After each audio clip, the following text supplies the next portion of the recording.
Another day, another video mo na yun mga kapartner. For today's video mga kapartner, meron tayong nababasa sa social media mga kapartner. Ang pinag-uusapan nila ay tungkol sa kanilang nabiling manok mga kapartner. So nagsisisihan sila mga kapartner. Bago ang lahat mga kapartner, disclaimer lang po, hindi po tayo expert.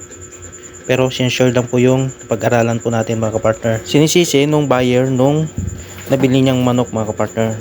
Yun.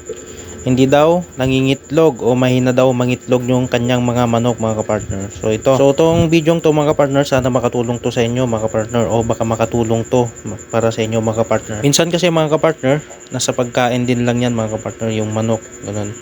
Baka na-overfeed po yung chicken, o di kaya ulang yung kinakain po nila kahit sakto na po yung edad po nila mga kapartner. Sa akin ang ginagawa ko mga kapartner ay ang pinapakain ko po sa kanila ay layer feeds po mga kapartner, or breeder feeds. Yun ang pinapakain ko sa kanila mga kapartner. Sa pangingitlog ng aking mga manok mga kapartner ay nasa 90% po mga kapartner. Sa mga layers natin mga kapartner, ang pinagpapakain ko sa kanila o yung program ng pakain sa kanila mga kapartner ay once a day lang mga kapartner. Sa umaga ko po lang sila pinapakain mga kapartner. Sa siyam na manok mga kapartner ay 1 kilo yung pinapakain ko sa kanila mga kapartner. So 1:9 mga kapartner. So yun. So minsan ko lang sila pinapakain ng umaga mga kapartner. So yun na.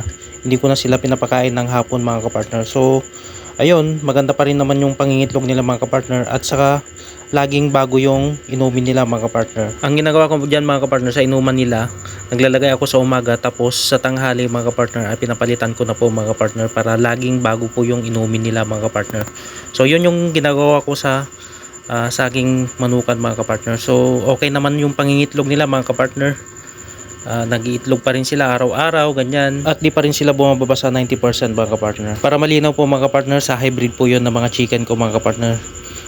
Yung nangiitlog po doon mga kapartner ay D102. Hindi sila bumababa sa 90% mga kapartner. So yun lang mga kapartner.